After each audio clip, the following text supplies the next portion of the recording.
Hey guys, this is Todd from Pull Espresso Machines. Today I want to talk to you about the frame of our machine. This is really exciting stuff to us.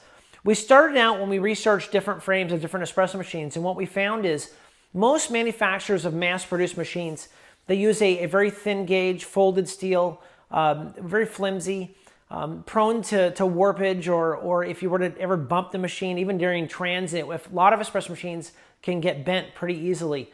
Again, it's about mass production. They can build these machines, these mass-produced machines, very quickly by doing folded steel, folded very thin steel. Some would even call it, to sheet metal is what they're practically using. And most of them don't put much of a coating on them. We're looking for a long-term machine. We're looking for a very, very long life on our machine. Because of that, we chose the material we chose. First of all, we started with a heavy angle iron for the frame for our machine. So the skeleton of the machine has a very, very robust frame. And what that really means is it's much more of a larger structure or a heavier structure. It'll survive some of the bumps and bruises of shipping, but not only that, it'll survive just normal life of using them. If you ever transport the machine and what have you. So once we've taken our angle iron, we've notched it, we've cut it, we've also hand welded the entire frame. The structure is all welded, so there's not rivets, there's not bolts. A lot of the less expensive mass-produced machines use rivets and bolts. We're actually welding the whole thing together. We need to protect the steel. What we did that's different, we went to an absolute extreme to protect the steel. So first thing we do is we dip it. It's dipped in a phosphate bath. What that does is it arrests any potential rust, any corrosion, any surface rust, and just annihilates it, gets rid of it.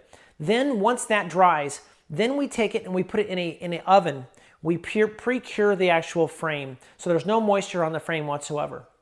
Then we put a high zinc, which is an anti-rust content epoxy powder coat, and we bake this. It's totally different than traditional painting, which is again more of a mass-produced thing. Powder coating is a process of which is use electrostatic electricity to actually attract powder onto the actual frame of the machine. It charges the actual frame, which is steel, it tracks it quite well. Then what we do is we put it in an oven, we bake that powder onto the actual frame of the machine. That totally and completely melts into the actual metal. It totally encapsulates the actual steel.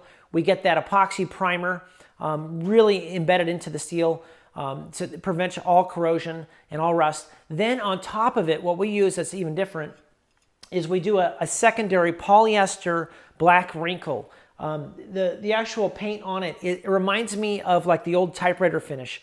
It's kind of a texture. They use it on industrial finishes for many things, but the best way to describe it is like the old typewriter finish.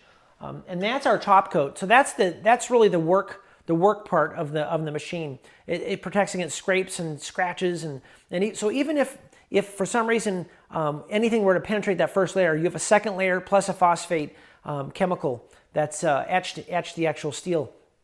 So we feel like if we're going to build a very long-lasting machine, we need to go to these great lengths. I know of nobody else that does this. We do it because we love our machines and we want them to last forever. So that's just one more tip, and thanks so much for checking us out.